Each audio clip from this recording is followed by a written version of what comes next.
Bonjour, aujourd'hui donc l'arrosage. Comment savoir s'il faut arroser une plante ou pas et comment l'arroser? Ça c'est plein de questions. La pleine terre c'est un petit peu plus facile, mais par exemple en pot ça devient compliqué. Alors, juste un détail.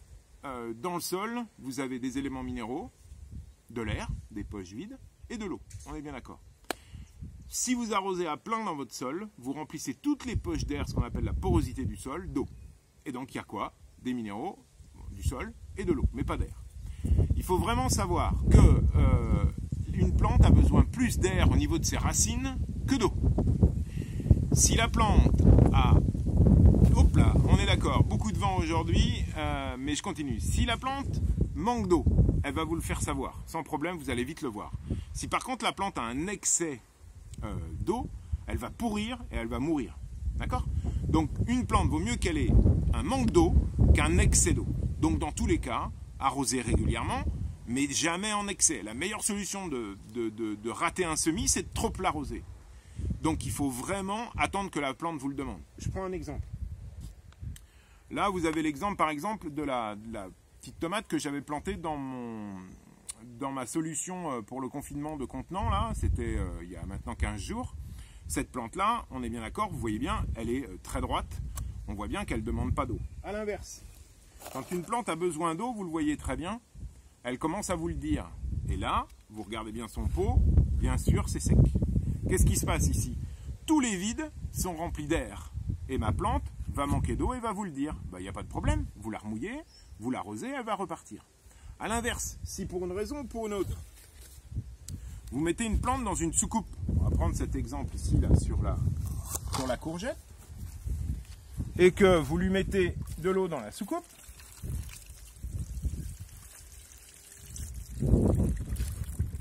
qu'est-ce qui va se passer? Eh bien, vous allez vous apercevoir assez vite. Et ça, c'est le cas de beaucoup de personnes qui me disent « Ah bah oui, mais j'ai ma plante verte, elle a les feuilles qui jaunissent, elle a les feuilles qui tombent. » Qu'est-ce qui se passe ici? L'eau va rester dans le pot, mais elle ne peut pas s'évacuer puisqu'il y a de l'eau. L'eau monte dans le pot et j'ai beaucoup trop d'eau par rapport à l'air. Donc vous ne mettez jamais des soucoupes pour arroser une plante et en aucun cas vos plantes vertes. La soucoupe, c'est juste pour éviter que ça tâche par terre, mais c'est tout. Ne jamais laisser une plante dans une soucoupe pleine d'eau puisque vous allez la remplir d'eau et vous n'aurez plus d'air. Et je répète, votre plante a besoin plus d'air que d'eau, d'accord? Donc laissez-la respirer entre deux arrosages, il n'y a pas de problème, vous pouvez mettre une soucoupe pour éviter les petites gouttes, mais c'est tout, mais jamais une soucoupe pleine d'eau, d'accord? Donc ça c'est primordial. Donc retenez bien une chose au niveau de l'arrosage, il faut vraiment que vous compreniez qu'une plante a besoin d'air au niveau des racines, donc jamais un excès d'eau. On le voit très bien, les plantes pourrissent quand on a des inondations et tout ça, les plantes ça désherbe carrément, hein, ça pourrit, alors qu'une sécheresse, la plante va être capable de vous dire quand est-ce qu'elle a besoin d'arrosage. Voilà. Donc, un petit critère, important en matière de dose. Beaucoup de personnes me disent, oui, combien il faut mettre d'eau?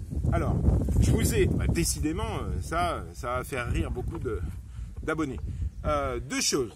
Quand vous avez une plante qui a soif, il faut savoir que nous, dans nos substrats horticoles, on a des substrats qui ont tendance à sécher beaucoup. Et là, malheureusement, si vous arrosez par-dessus, on est d'accord, l'eau va ruisseler, mais ne va pas rentrer dans le pot. D'accord? La meilleure solution quand vous arrosez des plantes achetées dans le commerce qui ont un peu séché, c'est carrément le bassinage. Et vous pouvez observer, approchez-vous, je suis en train d'immerger complètement le pot. Toutes les bulles, et vous avez compris ce que je vous ai expliqué, c'est l'air qui était contenu dans le pot, vont laisser la place à l'eau. L'eau est en train de prendre la place de l'air. Et donc là, je suis en train de faire un arrosage par bassinage. C'est la meilleure solution pour pouvoir arroser correctement une plante qui a été élevée dans un pot et quelquefois un petit peu sec. Je pense à beaucoup de plantes de conteneurs, en conteneur ou en pépinière, quand elles vous arrivent, des fois elles sont un peu sèches. N'arrosez pas à l'arrosoir, ça ne sert à rien. Ça va sur le bord, il faut l'immerger jusqu'à temps qu'il n'y ait plus de bulles. D'accord? Donc ça peut prendre un sacré temps. De toute façon, du moment qu'elle flotte, c'est qu'elle n'a pas assez d'eau. Quand elle aura complètement coulé, c'est qu'elle aura assez d'eau. Alors on va peut-être pas attendre, on est d'accord. Mais j'insiste, si vous voulez récupérer un arrosage ou une plante qui a un peu soif, il faut la bassiner. Voilà, première chose. Et puis j'en reviens au niveau de ma dose. J'ai voulu, et vous pouvez prendre un peu de recul, signaler un petit carré. Bon, là, c'est mon futur carré à courgette. En attendant de planter la courgette qui va être au milieu, qui prend à peu près 1 mètre carré. Et oui, une courgette, ça prend 1 mètre carré. L'état, c'est pas trop. J'ai déjà planté mes 4 petites salades. Le temps que la courgette prenne sa place, d'ailleurs, c'est elle qui va venir là. Hein. Je ne vais pas la planter maintenant, mais elle viendra ici. Et le temps qu'elle prenne sa place, j'aurai le temps de récolter mes salades. Si je vous ai montré ça, c'est tout simple. C'est que c'est une parcelle qui fait à peu près 1 mètre carré. Eh bien, moi, ce que je veux vous dire, c'est que certains me disent, mais combien il me faut de quantité d'eau? La règle, quand il fait vraiment chaud, hein, régulièrement en pleine terre, s'il fait vraiment chaud en été, c'est à peu près 20 litres, d'accord, tous les 15 jours. Ça veut dire que vous mettez 2 arrosoirs tous les 15 jours. Donc, je vous ai fait, je vais vous faire la démonstration. Votre arrosoir fait 10 litres en général, hein, d'accord. Je répète, vous pouvez choisir différents types de pommes, des pommes avec des trous relativement gros et des trous plus petits, en fonction de ce que vous souhaitez. La pomme toujours vers le haut, je l'avais déjà dit. Et là, vous partez pour une pluie relativement fine. Mais je répète, tous les 15 jours, vous mettez 2 arrosoirs. Donc c'est facile.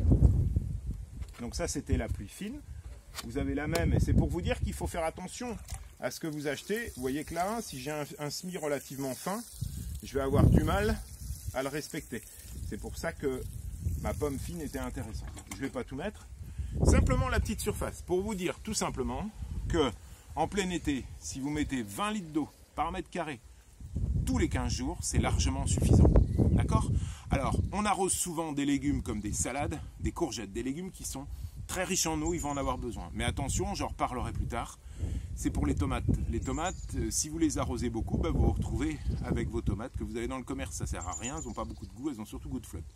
Donc la tomate, on verra, mais il faut bien réguler l'apport d'eau qui est nécessaire à la plante, puisque cette eau, je rappelle, elle va chercher les éléments minéraux dans le sol, d'accord? Elle va véhiculer dans la sève ces éléments minéraux jusqu'à la feuille pour fabriquer après, grâce à la lumière, la sève qui redescend, la sève élaborée, gorgée de sucre. Donc cette eau, elle est nécessaire à former des fruits qui ont du goût, mais pas en excès.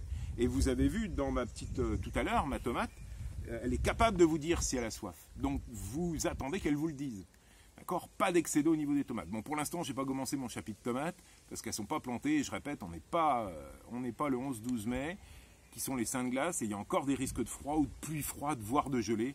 Et je préfère attendre que mon sol soit bien chaud. Voilà un petit cours sur l'arrosage. À bientôt.